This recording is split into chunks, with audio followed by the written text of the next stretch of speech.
Olá, está no ar mais um Prontuário Jurídico, o programa aqui do Simers, que esclarece as principais dúvidas do direito no âmbito da medicina.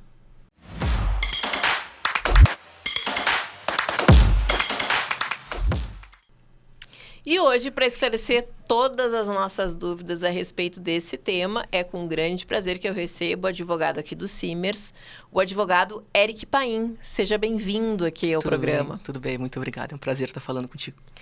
Doutor, começar pelo básico, então. O que é esse edital 01/2025 e por que ele impacta tanto assim a vida dos médicos? Perfeito. O edital 01 é um edital de credenciamento médico do IP.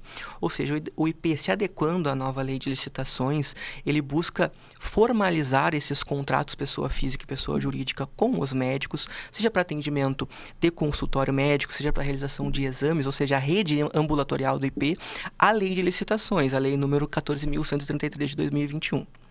Ele é muito importante para a categoria porque todos vão ter que passar pelo credenciamento, ou seja, até aqueles que já possuem um credenciamento ativo vão ter que passar por este rito de credenciamento novamente. É credenciamento ou recadastramento? Esse ponto é importante, tá? Ele é um recredenciamento a toda a categoria. Muito embora se tenha médicos que já estão credenciados há muito tempo no IP, eles precisam passar por este rito de credenciamento.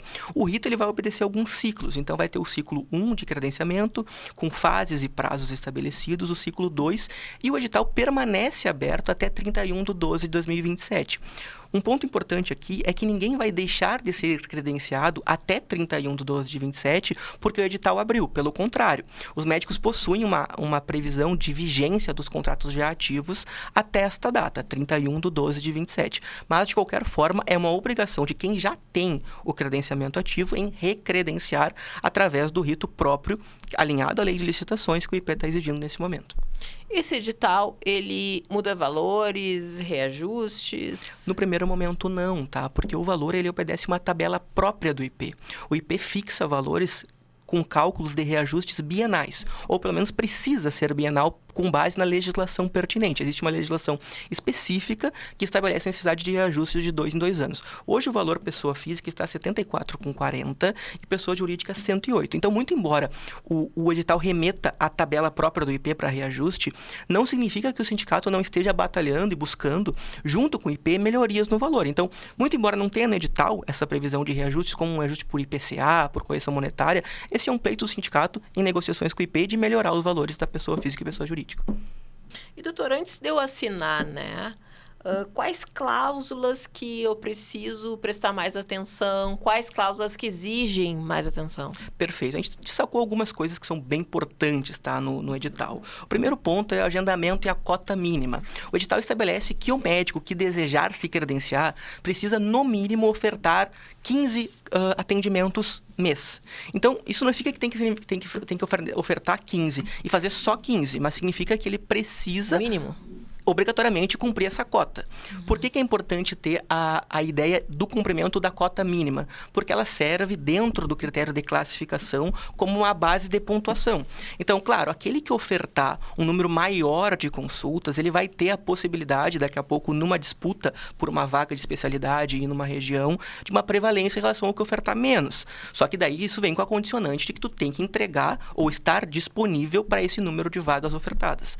Um outro ponto muito importante que a gente destaca é o número de especialidades. O médico ele pode se credenciar para até 2 especialidades e até 3 municípios credenciados. Então, se o médico desejar, por exemplo, tem as 2 especialidades e tem a possibilidade de ofertar elas, ele pode, através de um único credenciamento, ofertar 2 especialidades médicas.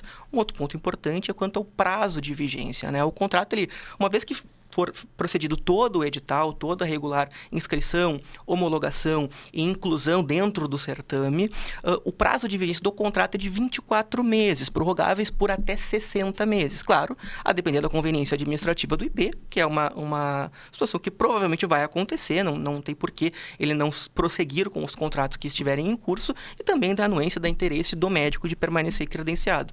Um ponto importante que a gente destaca também, como falado anteriormente, é o critério de classificação. Quando quando for feito o credenciamento, algumas questões são ofertadas. Um ponto importante é o tempo de formação. Existe uma pontuação estabelecida que quem tiver um tempo maior de formação médica vai ter uma prevalência em relação a quem tem um pouco menos tempo enquanto médico e com inscrição regular no CREMERS. Outros pontos como o número de consultas falado, o tempo estimado entre uma consulta e outra, também serão preferências de desempate no credenciamento. Doutor, eu citei algum exemplo aqui para o pessoal que está nos assistindo conseguir entender melhor o que a gente está falando. Eu vou te dar uma situação aqui, tá? Por exemplo, eu possuo consultório em múltiplos municípios, com um CNPJ matriz e um CNPJ filial, né? Um pedido só resolveria essa questão? Perfeito. Esse foi um ponto que nos reputou um pouco dúbio no edital, né? A gente buscou, inclusive, junto ao IP, um esclarecimento formal sobre o assunto. Chegou por alguns médicos no departamento jurídico justamente isso. Olha, eu tenho um CNPJ matriz e tenho um CNPJ filial. Eu consigo, no procedimento de credenciamento, credenciar os 2 municípios por esse mesmo credenciamento? E a orientação é de que não. Quando tu tiveres um CNPJ matriz e outro filial em municípios distintos, faça um credenciamento separado do outro. Se for o mesmo CNPJ e mais de uma localidade de prestação do serviço, aí sim tu pode credenciar mais de um endereço.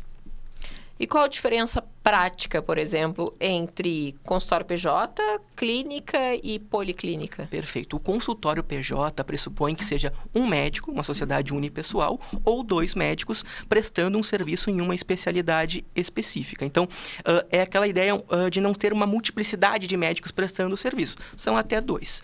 Quanto ao que se refere à clínica médica, é uma especialidade, só que mais de 2 médicos prestando serviço. Existe, por exemplo, o CNIS, que é uma documentação que esse tipo de clínica se exige, que se tenha para uma inscrição regular, enquanto que a policlínica já é a ideia de ter mais de uma especialidade médica dentro desta mesma clínica, também exige o CNIS. A clínica e a policlínica podem também ofertar exames. Tem um anexo do edital que estabelece quais são os exames possíveis, e aí no próprio credenciamento tu vai poder sinalizar se tu tens interesse em ofertar esses exames. E eu posso limitar, sou uma médica, tá? Eu posso limitar as minhas consultas por mês e após essas consultas eu oferecer consultas particulares quando esgotar? Esse é um ponto bem discutível, tá? E que chegou para nós também por muitos médicos questionando. A gente fez alguns questionamentos formais para o IP sobre o assunto. Qual é a posição hoje formal do IP sobre, tá? Primeiro que a gente volta àquela questão do número mínimo de consultas, ofertou a tua cota mínima, perfeito, tá cumprindo o teu contrato de credenciamento com o IP. Tu precisa dar somente o mínimo? Não. Tu pode, eventualmente, se tiver interesse, exceder essa cota mínima até a tua conveniência. Ou seja, entendi que atendi o número máximo que eu entendo que eu posso atender a IP no mês. Bom, tu pode sinalizar pro paciente que não tem mais a possibilidade de ofertar a consulta naquele mês e possibilitar que ele agende para o próximo mês, aonde a cota vai estar de novo aberta para consulta médica. Bom, a partir daí, posso ofertar o particular? Mas tem que avisar o paciente. Perfeito. Tem que avisar, tem que dar esse aviso. Tu comunica ao paciente que a cota está excedida. Acabou. A partir de tal data... O meu limite de atendimento são 30 atendimentos IP mês. Estou na minha cota cheia limite. A partir daqui, já não tenho mais atendimento para este mês, tenho atendimento para o mês subsequente. Daí tu posiciona, olha, quero a partir daí ofertar para o paciente um atendimento eminentemente privado. Eu posso? A posição do IP é de que não. O que pode acontecer é se o paciente, por livre e espontânea vontade, posicionar que quer o atendimento privado, aí sim você pode ofertar esse atendimento mediante nota fiscal própria, alheia à relação com o IP e também com a concessão de um termo de anuência expresso que o paciente consente expressamente, que é o interesse dele, um ato volitivo do paciente de que ele quer um atendimento privado alheio à sua realidade negocial e contratual e de convênio do IP. Entendi.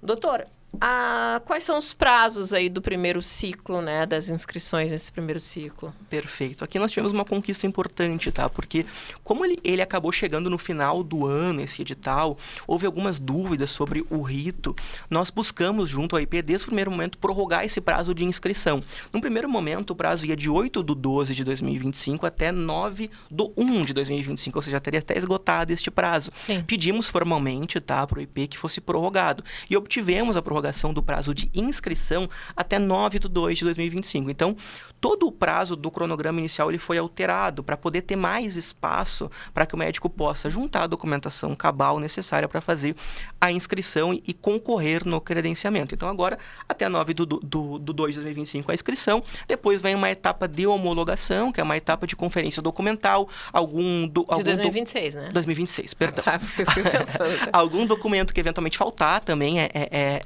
tem um prazo de saneamento neste curso. Sim. E depois vem uma fase de habilitação, que é documentos complementares do estabelecimento de saúde, alguns outros documentos que são necessários, que é para efetivar o credenciamento. Esta fase de habilitação, aí ela vai de 9/3 a 6/4/26. E, doutor, como é que eu posso acompanhar essa minha classificação do edital? Também foi um pleito do sindicato uma previsão mais interativa e mais pública do estágio no qual o médico está a nível de especialidade e também do município de concorrência, ou seja, um dashboard interativo que demonstre em que colocação, em que classificação o médico está em relação aos demais para ser chamado e credenciado pelo IP. A posição do IP foi de que vai existir, a partir do ciclo 1 de credenciamento, que é esse que está em curso agora, um dashboard interativo. Um ponto importante que eu acabei não mencionando também é que todos esses prazos que falamos é do ciclo 1 do credenciamento. Haverá um segundo ciclo com novos prazos que o IP vai apresentar e depois o edital permanece aberto até 31/12/27. Então, o médico ele pode credenciar agora no ciclo 1, pode credenciar no ciclo 2 ou no curso regular do tempo até 31/12/27 também realizar o credenciamento. Doutor, para encerrar, o Simers ele recomenda essa adesão agora ou, como o senhor falou também, que acontecerão, né, outros editais, enfim, né, para que se continue esse... Sim. Bom, como haverão outros ciclos, existe a possibilidade de buscar o credenciamento num segundo momento. O que foi analisado pelo sindicato e a posição que a gente vem adotando para quem nos questiona. Quem tem um interesse em permanecer credenciado pós 31/12/27, a gente orienta que faça o credenciamento o quanto antes possível, justamente porque existe esse critério de anterioridade, ou seja, quem credenciar anteriormente em relação ao outro, para a especialidade e o município específico, pode ter prevalência em relação aos demais, considerando um empate, por exemplo, na pontuação do tempo de consultório, do tempo do número de consultas ofertadas, do tempo de formação profissional. Se houver um empate, a anterioridade prevalece. Então, é importante que se busque o credenciamento o quanto antes, justamente para isso. De qualquer forma, a gente tem uma posição por parte do IP de que anteriormente haviam 5.000 credenciados ativos e hoje esse número está chegando em 10.000 nas ofertas de vagas. Então, a tendência é que existam vagas e que o médico vai poder se credenciar. Mas, por cautela, a gente sempre sugere que o quanto antes se credencie e aí procure o sindicato para auxiliar em qualquer documentação ou dúvida ou análise minuciosa específica que se faça pertinente. E lembrando, então, que o primeiro prazo se encerra, já foi prorrogado, dia 9 de fevereiro, é isso? 9 de fevereiro é o prazo final. É importante buscar toda a documentação, se aliar do sindicato para buscar informações que se façam pertinentes, porque sempre tem alguma dúvida específica, é importante contactar o sindicato. Verdade. Doutor, muito obrigada pela participação, pelos esclarecimentos aí sobre esse novo credenciamento, né, do IP Saúde. O Prontuário Jurídico de hoje fica por aqui e daqui a 15 dias a gente tem um novo episódio. Até mais!